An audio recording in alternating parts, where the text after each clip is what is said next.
Result বিপক্ষে যাওয়ার কারণে, কারণ ওই দিন রাত 8টা-9টা পর্যন্ত সাংবাদিকদের সাক্ষাৎকারে আমাদের মাননীয় বিরোধী দলের নেত্রী সাবেক প্রধানমন্ত্রী পজিটিভ কমেন্ট দিয়েছেন, নির্বাচন চমৎকার হচ্ছে, ভালো হচ্ছে, সুষ্ঠু হচ্ছে। সেজন্য উনি পরে বলেছেন এটা স্থূল।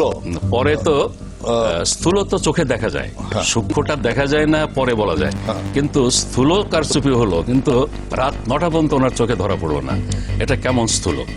এরপরে আপনার মনে আছে কিনা টেলিভিশনে নির্বাচনের ফলাফল ঘোষণা কিছু সময়ের জন্য স্থগিত রাখা হয়েছে। সেটা রাখা হয়েছিল। এবং কি কারণে স্থগিত ছিল?